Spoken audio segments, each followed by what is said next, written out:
Hello friends, स्वागत है आपका। दोस्त आज की इस वीडियो में हम कंप्लीट डिस्कस करने वाले हैं कि कॉल सेंटर यानी बीपीओ में आपका क्या सैलरी लगाया जाता है। अकॉर्डिंग टू क्वालिफिकेशन आपकी क्या सैलरी होती है, आपके क्वालिफिकेशन के अकॉर्डिंग वहाँ पे क्या पोस्ट होता है, वहाँ पे क्या रिस्पॉन्सिबिलिटीज़ होती हैं, क्या काम दिया जाता है, क्या कैरियर ग्रोथ है वहाँ पे, क्या सैलरी में इंक्रीमेंट कब होता है वहाँ पे, और दोस्त कितने टाइम का शिफ्ट होता है और शिफ्ट रोटेशनल है कि नहीं है, और वहाँ पे हिंदी जो कम्युनिकेट करते हैं, हिंदी से बातें करते हैं कस्टमर केयर में, तो उनकी सैलरी क्या होती है, और इंग्लिश वालों की क्या सैलरी होती है। और यदि आपकी ग्रेजुएशन आपने कुछ कर रखा, बीसीए बीकॉम, उसके बाद कुछ आपने पोस्ट ग्रेजुएशन कुछ भी कर रखा है, तो आपकी सैलरी में क्या डिफरेंस होता है, यानी कि सैलरी से रिगार्डिंग्स आपकी कंप्लीट डाउट यहाँ पर क्लियर कर दिया जाएगा इस वीडियो के। यदि आप कंप्लीट कॉल सेंटर में काम करने की सोच रहे हैं या फिर आप जाने वाले हैं कॉल सेंटर में काम करने के लिए, तो इस वीडियो कंप्लीट देख लीजिए। आप घर बैठे डिसीजन ले पाओगे कि इतनी सैलरी में आपको काम करना है या नहीं करना है, एक्सपीरियंस लेटर आपको मिलता है या नहीं मिलता है, आपको कितने टाइम बाद एक्सपीरियंस लेटर मिलेगा और वो कहाँ पर काम आता है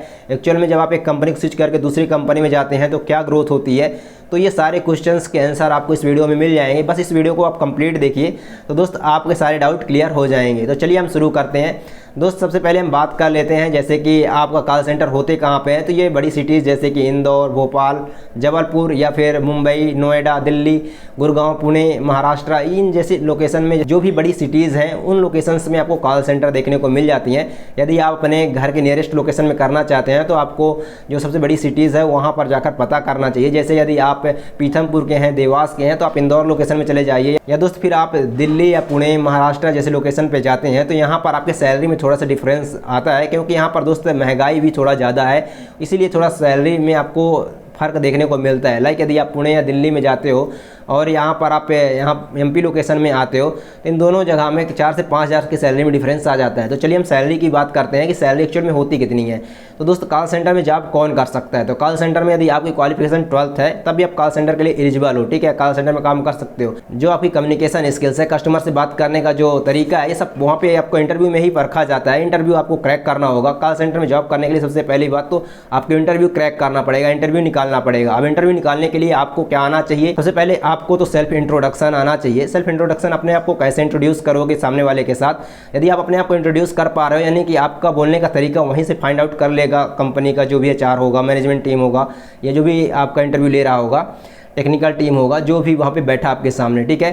तो आप वहाँ पे कैसे कम्युनिकेट करते हो, बातें करते हो, उससे ही पता चल जाता है कि आप कस्टमर से कैसे बात करने वाले हो। तो आप अपने कम्युनिकेशन स्किल्स पे काम करिए, आप अपने बात करने के तरीक़ों पर काम करिए, पर्सनालिटी पे काम करिए। तो इससे होता क्या है कि जो सामने वाले पर इम्प्रेशन है तो वो थोड़ा सा ज़्यादा होता है और आप वहाँ पर जॉब गेट करते हो। कॉल सेंटर में काम करने के लिए वैसे दोस्त आपके 12th और हिंदी इंग्लिश लैंग्वेज भी आपको आती है तो आप सफिशिएंट आपकी क्वालिफिकेशन है, आप यहाँ पर जॉब ले सकते हैं। लेकिन इंटरव्यू आपको क्रैक करना पड़ेगा। शिफ्ट की बात करें तो अगर आप लड़के हैं तो आपकी नाइट में भी शिफ्ट लगाया जाएगा, और यहाँ पर शिफ्ट जो है आपकी 8 से 10 घंटे की शिफ्ट होती है। अब यहाँ पर 1-2 घंटे आप ऐड कर लीजिए, मतलब कि आने जाने का, यदि आपका नियरेस्ट लोकेशन में है तो 1 घंटे तो मान ही लीजिए तब भी। तो दोस्तों मतलब 10 घंटे की आपकी ड्यूटी हो जाती है। और सैलरी की अगर मिनिमम सैलरी की बात करें तो 10,000 रुपये से शुरुआत होती है आपकी, यदि आप हिंदी लैंग्वेज से ज्वाइन करते हैं। तो यदि आप इंग्लिश से ज्वाइन करते हैं तो दोस्त यहाँ पर 15 से 16 हज़ार आपको देखने को मिल जाता है।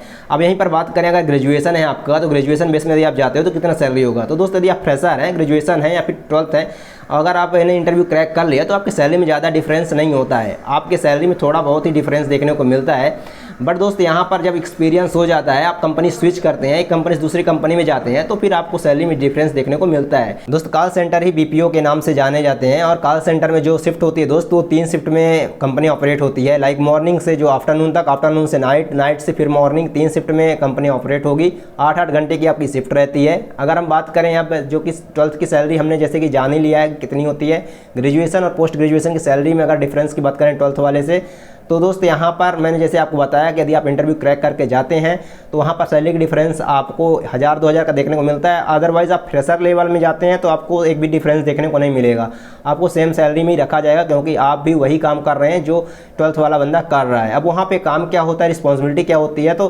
कस्टमर की प्रॉब्लम को सॉल्व करना होता है। कस्टमर की प्रॉब्लम को कैसे सॉल्व किया जाता है, क्या प्रॉब्लम होती है कस्टमर को।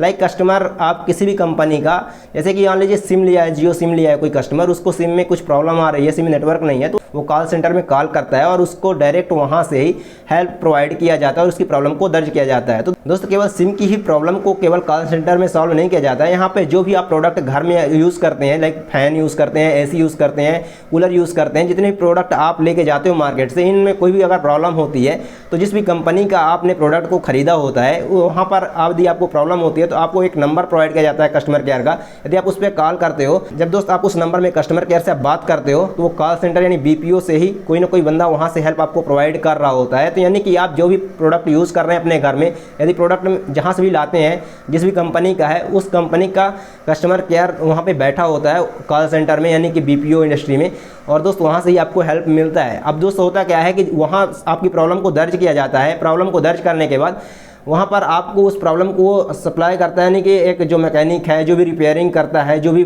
कंपनी की तरफ से एक सर्विस प्रोवाइडर होता है, उसके पास प्रॉब्लम को भेजी जाती है और वो प्रॉब्लम को लिस्टेड करता है और जाता है जहाँ पर एक्चुअली प्रॉब्लम है, जिसके पास ही प्रॉब्लम है, और वहाँ पर वो प्रॉब्लम को ठीक करने के बाद फीडबैक सेंड करता है। और दोस्त आपकी प्रॉब्लम सॉल्व होने के बाद आप भी फीडबैक दे सकते हो कि ये आपको सेटिस्फेक्शन मिला है, नहीं मिला। अगर नहीं मिलता तो फिर से आप प्रॉब्लम को दर्ज करा सकते हो।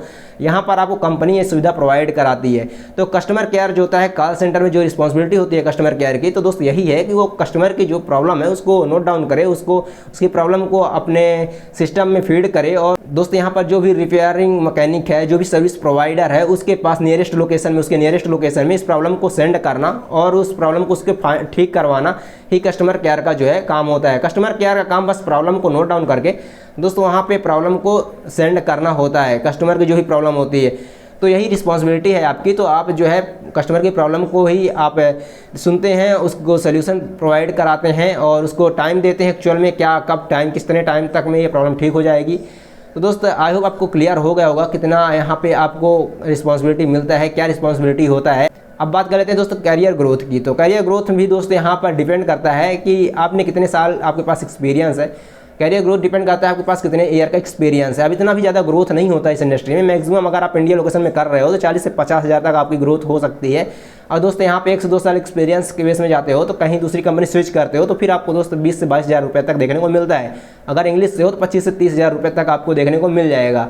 तो यही सैलरी ग्रोथ है। अब फर्स्ट पेमेंट की बात करें दोस्त, अगर आप हिंदी से ज्वाइन करते हैं फर्स्ट पेमेंट आपको 10,000 ही मिलेगा। आई होप आपको वीडियो थोड़ा सा भी अगर हेल्प मिलता है तो आप मेरे चैनल को सब्सक्राइब करके हमें भी मोटिवेट कर सकते हो। धन्यवाद चैनल विजिट करने के लिए, आपका बहुत बहुत धन्यवाद। कस्टमर केयर में एक रिस्पॉन्सिबिलिटी आपको और है कि कस्टमर को झेलना भी पड़ता है। कभी कभी क्या होता है कि वो प्रॉब्लम उसकी होती है, अगर उसे रिसेंटली में लाया कोई प्रोडक्ट, उसको प्रॉब्लम हो गई, फिर वो आपको गाली गुप्ता करने लगा, तो फिर दोस्त आपको यहाँ पे सहना भी पड़ता है। तो थोड़ा सा रिस्क भी है यही चीज़ का, सुनने का, और सुनने का ही पैसा मिलता है। आप कस्टमर को सुनते हो। दोस्तों यहाँ पे एक ही प्रॉब्लम होती है, कस्टमर कभी कभी भड़क जाता है और आपको गाली गुप्ता करने लगता है, तो आपको उसको सुनना पड़ता है, सहना पड़ता है। ये इसी चीज़ का पैसा आपको मिलता है, आप प्रॉब्लम को नोट डाउन करना पड़ता है। सो आई होप आप थोड़ा सा क्लियर हो गए होंगे कि क्या रिस्पॉन्सिबिलिटी होती है, क्या ग्रोथ है, क्या सैलरी है, किनको हायर कर दी कंपनी, कैसे हायर कर दी कंपनी। धन्यवाद चैनल विजिट करने के लिए, आपका बहुत बहुत धन्यवाद।